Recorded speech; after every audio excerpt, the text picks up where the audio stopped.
तो जैसे कि आप लोगों ने पिछले एपिसोड में देखा था कि वाई ज़ुआन शोता और ताकेदा को एक बैरियर में कैद कर लेता है, लेकिन शोता अपने एक ही पंच से उस बैरियर को तोड़ देता है, जो कि देखते हुए ज़ुआन काफी ज्यादा हैरान होता है, जहाँ पे वो कह रहा होता है आखिर ऐसा कैसे हो सकता है। इसी के साथ हम आगे देखते हैं जहाँ पे शोता कह रहा होता है हाँ मैं भी एक एबिलिटी यूजर हूँ, लेकिन मुझे अभी भी उम्मीद है कि तुम मुझ पर यकीन करोगे, और वैसे भी हमारा कोई भी बुरा इंटेंशन नहीं है। तो उसकी बातें सुनते हुए ज़ुआन मन ही मन कह रहा होता है ऐसा लगता है कि इसके पास फिजिकल एनहेंसमेंट है, लेकिन लेवल 3 के केज को ब्रेक करना ये कोई मामूली बात नहीं है। ऐसा लगता है कि इसकी एबिलिटी लेवल 4 या फिर लेवल 5 से ऊपर होगी। तभी हम देखते हैं कि वो कह रहा होता है तो फिर ठीक है, अब मैं सिर्फ तुम पर ट्रस्ट करना चूज कर सकता हूँ। आफ्टर ऑल अगर तुम मेरे साथ कुछ करना चाहते हो तो इसी समय मेरे खिलाफ जाने से तुम कुछ भी नहीं कर पाओगे। तो उसकी बातें सुनते हुए शोता कह रहा होता है क्या मैं सच में एक बुरा इंसान की तरह दिखता हूँ। वो ये कह रहा होता है कि तभी अचानक से पीछे से एक धमाका होता है, जो कि देखते हुए वो काफी ज्यादा हैरान होता है, जहाँ पे ताकेदा और शोता फाइट करने के लिए तैयार होते हैं। तो उसी तरफ ये सब देखते हुए ज़ुआन भी उन्हें नोटिस कर रहा होता है, जहाँ पे हम देखते हैं कि इसका जो पैंट का सूट होता है वो फटता है, और इसी के साथ हम इसके पैर पे लगी हुई एक गैजेट को देखते हैं, जहाँ पे अपने एक ही किक के साथ वहाँ पे आने वाले सारे के सारे पत्थर को दूर फेंक देता है। जहाँ पे वो शोता को देखते हुए मन कह रहा होता है ये कोई सिंपल फिजिकल एनहांसमेंट नहीं है, क्या इस टाइप के साथ वो एलिमेंटल अटैक का सामना कर सकता है, लेकिन इनकी बॉडी जल सकती है और ऐसा लगता है कि ये एलिमेंटल अटैक के अगेंस्ट इम्यून नहीं है। तभी हेडक्वार्टर से उसे रिपोर्ट आता है और कह रहा होता है हेडक्वार्टर हैवी फायर पावर के अटैक के अंदर है, जो कि सुनते हुए वो तीनों की तीनों बहुत ही ज्यादा हैरान होते हैं। जहाँ पे शोता कह रहा होता है प्लीज मुझ पर ट्रस्ट करो, ऐसे भी मेरा कोई भी बुरा इरादा नहीं है और मैं तुम्हारी मदद करूंगा, लेकिन बस तुम्हें मुझ पर ट्रस्ट करने की जरूरत है। तो उसकी बातें सुनते हुए ज़ुआन थोड़ा सा सोचने लगता है, जहाँ पे वो कह रहा होता है तुम्हारी आईज ये छोटी नहीं लगती है, तो इसीलिए मैं तुम पर यकीन करूंगा। इसी के साथ वहाँ से भागते हुए कह रहा होता है अदर साइड में हैवी फायर पावर वेपन्स हैं, तो मेरे साथ फर्स्ट फ्लोर लॉबी पे चलो। और इसी के साथ हम देखते हैं कि उस बिल्डिंग में से कई सारे फायर पावर वेपन्स बाहर निकलते हैं, जो कि देखते हुए वो स्नाइपर कह रहा होता है सच में क्या तुम इतने शॉर्ट टाइम पर रिस्पॉन्स दे सकते हो, वाह ऐसा लगता है कि जैसे मैंने तुम्हें कम आंका। खैर इसका कोई फायदा नहीं है।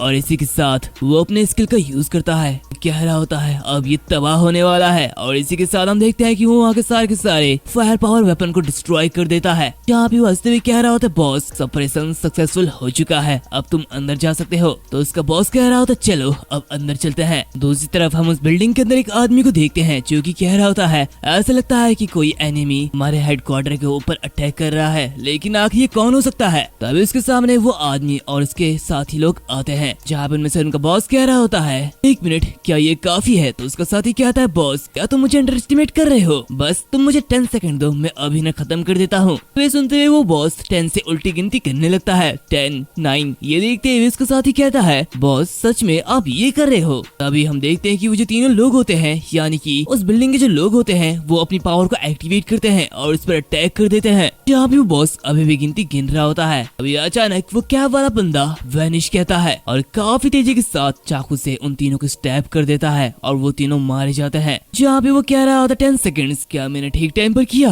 अभी अचानक उनके ऊपर काफी सारी गोलियां चलती है, जो कि देखते हुए वो जो बॉस होता है वो अपनी पावर से उन बुलेट्स को रोक लेता है, जो कि देखते हुए वो ऑफिसर कह रहा था कि क्या मास्टर। अभी हम देखते हैं कि वो जो आदमी होता है यानी कि वो बॉस वो उन गोलियों के साथ खेल रहा होता है और कहता है व्हाट अ ब्यूटीफुल सीन, वाह मजा आ रहा है। और इसी के साथ वो अपनी पावर से उन बुलेट्स को उन ऑफिसर के ऊपर दे मारता है और कह रहा होता है थैंक यू। इसी के साथ वो अपने साथियों से कह रहा होता है अलग हो जाओ, 14 मिनट ही बचे हुए हैं और इसके अंदर मुझे वो कोड डाटा चाहिए, जल्दी जाओ और उसे ढूंढो। तभी जॉस यानी कि वो स्नाइपर उससे कह रहा होता बी केयरफुल, एक गोली तुम्हारे पास आ रही है। और इसी के साथ हम देखते हैं कि एक बुलेट उसे लगने ही वाली होती कि तभी वो अपने पावर का यूज कर लेता है और बहुत ही मुश्किल से बचता है। और इसी के साथ हम देखते हैं कि वहाँ पे ज़ुआन शोता और ताकेदा आता है, जहाँ पे ये देखते हुए जॉस कह रहा होता है बॉस इंटेलिजेंस वो बिल्कुल गलत थी, ऐसा लगता है कि यहाँ पे न्यू एबिलिटी यूजर्स हैं और ऐसा लगता है कि उनमें से एक के पास बिल्कुल मेरी तरह ही एबिलिटी है, तो मैं उसके साथ खेलना चाहता हूँ। ये देखते हुए बॉस कह रहा होता है ठीक है ज्यादा टाइम तक मत खेलना। अभी हम जॉस को देखते हैं, जो कि कह रहा होता है explosive blade mode and assault sniper bullet loaded. ये कहते ही वो अपने सिस्को का यूज करता है। तभी जुआन कह रहा होता है आखिर तुम लोग कौन हो? तो वो बॉस कहता है ऐसा लगता है कि तुम इस हेडक्वार्टर को चार्ज करते हो, है ना? ठीक है, मैं अपने आप को इंट्रोड्यूस करता हूँ। मेरा नेम जॉन वेस्ट है, जो कि रोजवाल्ट मर्सनरी कॉर्प से एफिलिएटेड है। तो उसकी बातें सुनते हुए जुआन कह रहा होता है रोजवाल्ट। उसी तरफ ये सब देखते हुए शोता काफी ज्यादा हैरान होता है और मनीमन कह रहा होता है इस नाम को तो स्नोबॉल में कोई भी जिक्र नहीं था। ऐसा लगता है कि ये कोई जाना माना मर्सनरी ग्रुप नहीं था। तभी जुआन कह रहा होता है आखिर तुम लोगों को यहाँ पे किसने भेजा है? तो वो बॉस कहता है मैं माफी चाहता हूँ, मर्सनरी प्लेयर के रूप में मैं अपने एम्प्लॉयर को धोखा नहीं दे सकता, और अगर तुम जानना चाहते हो तो जाओ हेल में जाओ और सैटर्न से पूछो। अभी हम देखते हैं कि उनके ऊपर उस स्नाइपर से अटैक होता है, जिसका पता ताकि दो लगा लेता है। और मनीमन कह रहा होता है देखो यहाँ पे एक स्नाइपर है, और इसी के साथ वो अपनी गन से उस बुलेट को काउंटर कर लेता है। यहाँ पे वो जॉस जितने भी शॉट्स कर रहा होता है आके तो उन हर शॉट्स को काउंटर कर रहा होता है, जो कि देखते जॉस कहता है अमेजिंग, ये तो बिल्कुल एग्जैक्ट सेम एबिलिटी है, और ये तो मुझे और भी ज्यादा सरप्राइज कर रहा है। चलो देखते हैं कि आखिर तुम इस बुलेट को हैंडल कर पाते हो या फिर नहीं। इसी के साथ वो और एक बुलेट का इस्तेमाल करता है जो कि काफी ज्यादा पावरफुल होती है, जो कि देखते हुए ताकि तो कह रहा होता है ये बुलेट ये पिछले वाले से काफी ज्यादा डिफरेंट है, लेकिन ये भी मेरा 5th शॉट है और अभी ये खत्म नहीं हुआ। इसी के साथ वो भी शूट करता है जहाँ पे एक बड़ा सा धमाका होता है, जो कि देखते हुए बॉस कह रहा होता है जॉस ऐसा लगता है कि तुम्हें एक वर्दी ओपोनेंट मिला है। जो कि देखते हुए जॉस कह रहा होता है बॉस क्या तुम मुझे अंडरएस्टिमेट कर रहे हो? मेरे पास अभी भी एक एस है। दूसरी तरफ हम देखते हैं कि वहाँ पे ताकि तो कह रहा होता है शोता ओपोनेंट बहुत ही ज्यादा स्ट्रॉन्ग स्नाइपर है, आखिर अभी हमें क्या करना चाहिए? जो कि देखते हुए शोता कह रहा होता है ओपोनेंट एक वेल ट्रेंड मर्सनरी है, और इसी के साथ ये फॉर्मिडेबल स्नाइपर जो कि एक अननोन लोकेशन पे है। हमारी फोर्सेस बहुत ही ज्यादा कमजोर है और इस सिचुएशन में हमारे जीतने की पॉसिबिलिटीज लगभग 0 है, तो इस मौके पर हमें यहाँ से भागना चाहिए। और इसी के साथ वो तीनों काफी तेजी से आगे की ओर भाग रहे होते हैं, जहाँ पे शोता अपनी एक ही किक से उस दीवार को तोड़ देता है और वहाँ से भागने की कोशिश करता है। तो देखते वो बॉस कह रहा होता है वाह ये तो काफी स्मार्ट मूव था। तो जोश कह रहा होता है बॉस टारगेट सक्सेसफुली लॉक हो चुकी है, तो क्या मैं शूट कर दूं? तो उसकी बातें सुनते हुए वो बॉस कह रहा होता है नहीं, सबसे पहले मिशन पर ध्यान दो। ये देखते जॉस कहता है छी कितनी बेकार बात है, ये अफसोस की बात है कि आखिरकार मेरी एक सेम एबिलिटी वाले बंदे से मुलाकात हुई। दूसरी तरफ हम देखते हैं कि वो तीनों काफी ज्यादा दूर आ जाते हैं, जहाँ पे शोता कह रहा होता है ये प्लेस इस सेफ होना चाहिए। इसी के साथ वो जियोन से कह रहा होता है मैं माफी चाहता हूँ इस सिचुएशन के लिए, मैं बस यही चॉइस बना सकता था। उसकी बातें सुनते हुए जियोन कह रहा होता है तुम्हारी चॉइस बिल्कुल करेक्ट थी, लेकिन तुमने हमारी कंट्री की स्पेशल एजेंसीज को अंडरएस्टिमेट कर दिया है। तो उसकी बातें सुनते हुए शोता काफी ज्यादा हैरान होता है। तभी हम देखते हैं कि जुयान अपने फोन को निकालता है और किसी को कॉल करते हुए कह रहा होता है जल्दी से स्पेशल फोर्सेस टीम को नोटिफाई करो। और इसी के साथ वो एक सिगरेट पीता है और आगे बढ़ते हुए कह रहा होता है चलो वापिस चलते हैं। ये देखते हुए सोता मनमन कहता है special forces team for ability user. दूसरी तरफ हम देखते हैं कि वो स्पेशल फोर्सेस टीम होती है, वो बॉस और उनके सभी लोगों को पकड़ लेती है, जहाँ पे वो बॉस कह रहा होता है इम्पॉसिबल, आखिर ऐसा कैसे हो सकता है? आखिर हमारी एबिलिटीज ये फेल कैसे हो सकती है? आखिर तुम लोग क्या मॉन्स्टर हो?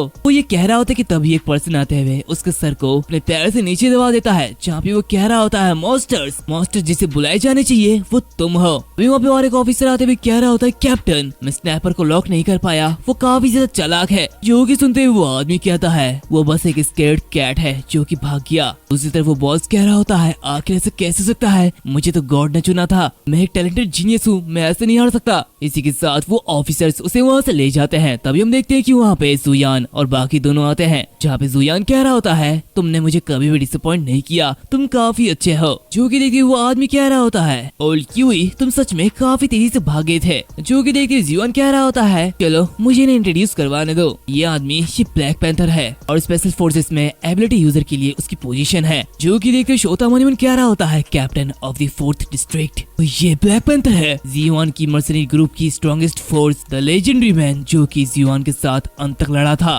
तभी वो ब्लैक पैंथर उस सिगरेट को पीते हुए कह रहा होता है क्या तुम दोनों एक चाहते हो? जो कि सुनते हुए वो दोनों कह रहे होते नहीं नहीं हम दोनों को कुछ भी नहीं चाहिए। ये देखते हुए ब्लैक पैंथर कहता है किड तुम जानते हो मैं कौन हूँ है ना? तो उसकी बातें सुनते हुए शोता कह रहा होता है ये मेरी पहली बार है जब मैं तुमसे मिल रहा हूँ। इसी के साथ वो मनमन कह रहा होता है आखिर जियोन के पास किस तरीके की मॉन्स्टर्स हैं? ऐसा लगता है कि फ्यूचर में मुझे अपने एक्सप्रेशन मैनेजमेंट के लिए काम करना चाहिए। सच में ये इंसान काफी ज्यादा पावरफुल है। तभी वो ब्लैक पैंथर वहाँ से जाते हुए कह रहा होता है तो फिर ठीक है, अभी मुझे यहाँ पे कुछ करना है, मैं तुम लोगों से बाद में बात करता हूँ। और हाँ ओल्ड क्यूई, मुझे ये दोनों बच्चे पसंद आए तो उन्हें मेरे डिपार्टमेंट में असाइन करना याद रखना। तो उसकी बात सुनते हुए जियोन कह रहा होता है ब्लैक पैंथर ये सच में एक आउटस्टैंडिंग वॉरियर है, तो क्या तुम दोनों यहाँ पे ज्वाइन होना चाहते हो? तो ये सुनते हुए शोता कह रहा होता है अगर कंट्री को मेरी जरूरत होगी तो मैं इसकी पूरी कोशिश करूंगा, लेकिन प्लीज माफ करना, मैं एक फ्री और इजी लाइफ जीना चाहता हूँ। तो जियोन कह रहा होता है वेल मैं समझ चुका हूँ, लेकिन अगर एक दिन तुम्हारा माइंड बदले तो तुम यहाँ पे आ सकते हो और मुझे ढूंढ सकते हो। 4th डिस्ट्रिक्ट का गेट हमेशा तुम्हारे लिए खुला रहेगा।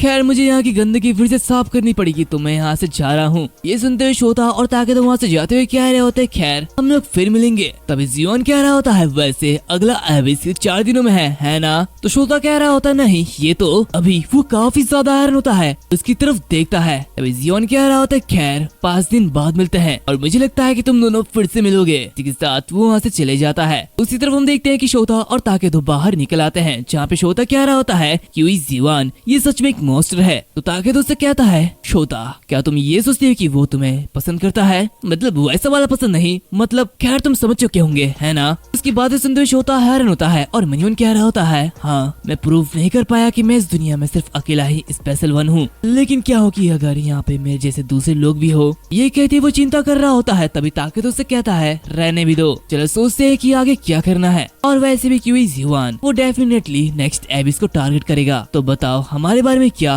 आखिर हम क्या करेंगे? तो ये सुनते हुए शोता कह रहा होता है नेक्स्ट एबिस ये जरूर हमारा होगा। इसी के साथ वो मनिमन कहता है हाँ अगर मैं सबसे यूनिक एग्जिस्टेंस में नहीं हूँ, लेकिन फिर भी मुझे स्ट्रॉन्ग होते रहना होगा, इतना ज्यादा स्ट्रॉन्ग कि मैं हर किसी चीज से फाइट कर पाऊँ। इसी के साथ हमें कुछ समय बाद का सीन दिखाया जाता है, जहाँ पे हमें एक प्लेस का सीन दिखाया जाता है जहाँ पे नो एंट्री अलाउड होती है। और इसी के साथ हम वहाँ पे काफी सारा भीड़ को देखते हैं। इसी के साथ हम एक रूम पे ताकेदो को देखते हैं जो कि ये सब चेक करते हुए कह रहा होता है शोता ऐसा लगता है कि सब कुछ होपलेस है। तो ये देखते शोता कहता है हाँ ये हर्ट्स करता है, मैं तो रोना चाहता हूँ। तभी अचानक से उनके दरवाजे पर कोई आता है, कह रहा होता है गुड लिटिल ब्रदर डोर को ओपन करो, ये तुम्हारी सिस्टर है। जो कि सुनते हुए वो दोनों काफी ज्यादा हैरान होते हैं। जहाँ पे ताकेदो कह रहा होता है ये वॉइस ये तो शोता कहते हैं हाँ ये वही है। तभी ताकेदो कह रहा होता है आखिर इस वुमन ने हमें ढूंढा कैसे? शोता अब हमें क्या करना चाहिए? तभी एक आदमी कह रहा होता है तुम दोनों लिटिल ब्रैड्स हमारी सिस्टर का पेशेंट खत्म हो रहा है और वो काफी ज्यादा गुस्सा हो रही है। तभी हम देखते हैं कि उनका बॉस अपनी पावर का यूज करता है और एक पोर्टल को ओपन करते हुए आगे बढ़ जाता है। तभी उनमें से वो दूसरा आदमी कह रहा होता है तुम दोनों रस्कल्स लॉन्ग टाइम नो सी। ये देखते हुए वो दोनों काफी ज्यादा हैरान होते हैं। तो स्कॉर्पियो से हटाते हुए कह रही होती है अरे इधर से दूर हटो। जो कि सुनते हुए वो आदमी काफी ज्यादा गुस्सा होती है। तभी स्कॉर्पियो आगे बढ़ते हुए उन दोनों से कह रही होती है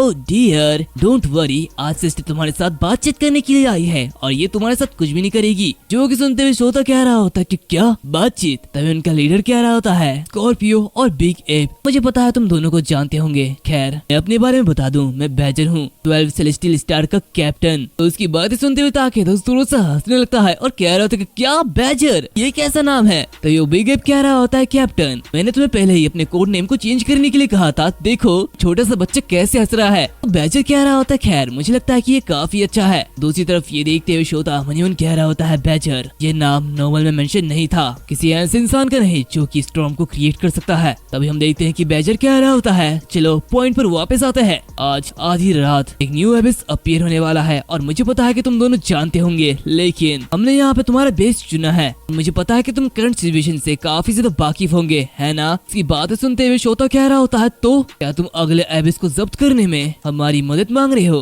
उसकी बातें सुनते हुए बैजर कह रहा होता है एब्सोल्युटली करेक्ट, तुमने तो मेरे दिल की बातें छीन ली। ये सुनते हुए शोता कहता है आई रिफ्यूज। तो बैजर कहता है मेरे कंडीशन के बारे में तो तुमने सुना ही नहीं, पहले वो तो सुन लो। तो शोता कहता है इसकी कोई भी जरूरत नहीं है, मुझे यकीन है कि तुम ये भी जानते होंगे कि अगले एबिस को पूरी तरीके से कंट्रोल कर लिया गया है और सिर्फ 5 लोगों के साथ इसके कोई भी पॉसिबिलिटीज नहीं है, ना तो नंबर्स में और ना ही इंटरेस्ट में हम कभी भी जीत नहीं सकते हैं। इसके अलावा अगर हम सक्सीड हो भी गए, क्या तुम्हें पता है आगे क्या होगा? हमें एंटायर 6th डिस्ट्रिक्ट से हॉस्टिलिटी का सामना करना पड़ेगा, या फिर क्या पता कि ये सिर्फ 6th डिस्ट्रिक्ट ही ना हो बल्कि और कुछ भी हो सकता है। और हम इस स्टेट के दुश्मन बन जाएंगे। तो इस सिचुएशन पर मुझे नहीं लगता कि तुम्हारी कोई भी कंडीशन मेरे लिए काम आएगी। उसकी बातें सुनते हुए बैजर कह रहा होता है किड, तुम तो मेरी उम्मीदों से भी ऊपर हो और स्कॉर्पियो के अटेंशन के लायक हो। तुम्हारी एनालाइज बिल्कुल करेक्ट है और सच में अगर हम ऐसा करें तो ऐसा ही होगा। तभी वो बिग एप एक बैग बाहर निकलता है और कह रहा होता है, हे ब्रैड, क्या तुम जानते हो कि ये क्या है और ये काफी होना चाहिए। इसके साथ वो 2 एबिस स्टोन को बाहर निकालता है, जो कि देखते हुए ताकिदो काफी ज्यादा खुश होता है और कह रहा होता है कि क्या ये एबिस स्टोन नहीं है। ये देखते हुए शोता मन ही मन कह रहा होता है ये 2 एबिस स्टोन। तभी बैजर कह रहा होता है लेफ्ट वाला बॉडी एनहेंसमेंट टाइप का है, जो कि हमारी एबिलिटी से इनकम्पेटिबल है और हम इसे अब्सॉर्ब नहीं कर सकते हैं। और ये दूसरा वाला, इसका ओनर पहले से ही तुम्हारे कांटेक्ट में है। तो शोता कह रहा होता है एक स्नैपर है ना। यहाँ पे ताकिदो काफी ज्यादा खुश हो रहा होता है। तभी बैजर कह रहा होता है तुम्हारा आंसर बिल्कुल करेक्ट है। वेल, उससे फाइटिंग करने में काफी ज्यादा दिक्कत आई थी, लेकिन इसका रिजल्ट काफी ज्यादा सेटिस्फाइंग था और इन दोनों एबिस स्टोन के पास तुम्हारे साथ 100% कंपैबिलिटी है। बताओ इसके बारे में कैसा रहेगा।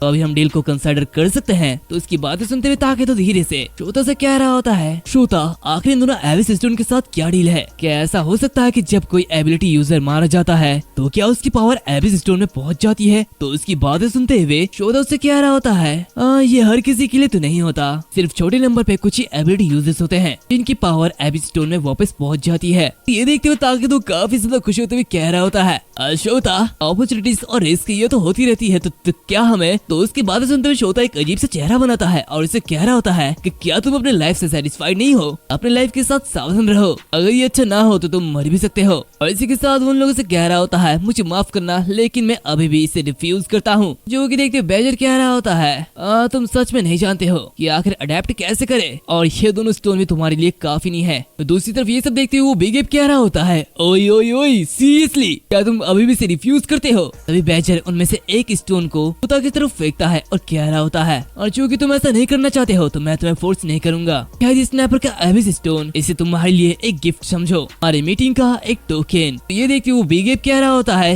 हे आखिर तुम ये क्या कर रहे हो। तो उसे देखते हुए बैजर काफी ज्यादा गुस्सा होता है और उसे बुरी तरीके से देखने लगता है। जो कि देखते हुए बिग एप डर जाता है और कह रहा होता है ऐसा लगता है कि मुझे अपना मुंह बंद कर लेना चाहिए। और इसी के साथ वो वहाँ से निकलने लगते हैं, जहाँ पे बैजर कह रहा होता है मुझे उम्मीद है कि फ्यूचर में हमारे एक साथ काम करने की दूसरी अपॉर्चुनिटीज आएंगी, तो हम जल्दी मिलेंगे। जो कि देखते हुए सोता उन्हें अजीब तरीके से देखने लगता है। दूसरी तरफ वो तीनों बाहर आ जाते हैं, जहाँ पे बिग एप कह रहा होता है कैप्टन कभी कभी तो मैं तुम्हें बिल्कुल भी नहीं समझता, उन लोगों को इतनी ज्यादा रेयर आइटम दे देना, वो भी ऐसे ही, आखिर तुम ऐसा कैसे कर सकते हो। तो उसकी बातें सुनते हुए बैजर कह रहा होता है आखिर तुम उनके रिलेशन के बारे में क्या सोचते हो। ये सुनते हुए बिग एप हैरान होता है। तभी वो उसे कह रहा होता है या फिर आखिर उन दोनों के बीच कैसा रिलेशनशिप है, क्या वो दोनों फ्रेंड्स है या फिर वो दोनों कॉम्रेड्स है या फिर ये हमारी तरह कैप्टन और टीम मेंबर्स का रिश्ता है। उसकी बातें सुनते हुए वो बिग एप कह रहा होता है कैप्टन आखिर एग्जैक्टली आपका मतलब क्या है। तो उसकी बातें सुनते हुए बैजर कह रहा होता है अगर तुम्हारे पास स्कॉर्पियो की आधा भी दिमाग होता तो मैं एक दिन बिना पिए रह लेता। खैर चलो चलते हैं, तुम जल्दी समझ जाओगे। तो उसकी बातें सुनते हुए बिग एप काफी ज्यादा गुस्सा हो रहा होता है, जहाँ पे स्कॉर्पियो से कह रहा होता है कमीनी औरत आखिर कैप्टन का मतलब क्या था। तो स्कॉर्पियो से इग्नोर करते हुए वहाँ से चले जाती है। ये देखते वो और भी ज्यादा गुस्सा होता है और कह रहा होता है तुम दोनों मुझसे डायरेक्टली बता नहीं सकते हो आखिर ये सब क्या चल रहा है। दूसरी तरफ हम ताकिदो को देखते हैं, जो कि कह रहा होता है शोता आखिर तुम क्या सोचते हो कि उनका मतलब क्या है। एबिस स्टोन जैसा एक रेयर आइटम उन्होंने इसे हमें डायरेक्टली दे दिया, आखिर इसका मतलब क्या है। शोता कह रहा होता है भले ही ये एक साजिश है, हमें इसे बिना किसी हिचकिचाहट के एक्सेप्ट करना चाहिए। वैसे भी तुम्हारे लिए एक ही टाइप का एबिस स्टोन को पाना ये सच में काफी ज्यादा डिफिकल्ट है, तो जल्दी करो और इसे अब्सॉर्ब कर लो। तो ये सुनते हुए ताकिदो उसे खा लेता है और इसी के साथ उसकी आंखों से एक अजीब रोशनी बाहर निकल रही होती है, जो कि पूरी के पूरे इस फ्लैट को रोशन कर देती है। यहाँ पे ताकिदो काफी ज्यादा खुश होता है और कह रहा होता है शोता हमने एक जैकपॉट को हिट किया है। ओरिजिनली ये ईगल आई की विजुअल रेंज 2 किलोमीटर तक है, लेकिन अब 3 किलोमीटर तक इंक्रीज हो चुकी है और एक नई एबिलिटी अपीयर हुई है। इस ईगल आई में एक बार लॉक करने की एबिलिटी होगी और जब तक ये टारगेट 500 मीटर के अंदर होगा तो चाहे कुछ भी हो जाए, चाहे वो कहाँ भी छुप जाए, मैं उसे क्लियरली देख सकता हूँ। और इस स्किल के डिस्क्रिप्शन के अकॉर्डिंग यहाँ तक कि ये किसी भी कवर से ब्लॉक नहीं किया जा सकता, तो इस वेपन के साथ मेरी विजन ऑफ फील्ड 100% तक पहुँच जाएगी। शोता मैं तो इनविंसिबल बन चुका हूँ, ये बहुत ही ज्यादा बढ़िया नहीं है। तो ये सुनते हुए शोता भी हैरान होता है कह रहा होता है सच ए पावरफुल सेकंड एबिलिटी, ये काफी ज्यादा अच्छी है। एंड इसी के साथ ये जो एपिसोड है वो यहाँ पर खत्म होती है। माफ करना, ये जो एपिसोड है ये यहाँ पर खत्म होती है और ये बस 19 मिनट की है। खैर चैप्टर ही इतने आए हैं और वैसे भी मैं थोड़ा सा बीमार था तो इसी वजह से मैं पिछले सीरीज की वीडियो अपलोड नहीं कर पाया, लेकिन वो परसों अपलोड हो जाएगी। तो प्लीज इस वीडियो में भी उतना ही सपोर्ट दिखाना जितना कि आप लोगों ने पहले वाले वीडियो में दिखाया था। आई होप कि तुम लोग समझ चुके होंगे। खैर अब मिलते हैं अगले वीडियो में, तब तक के लिए बाय बाय।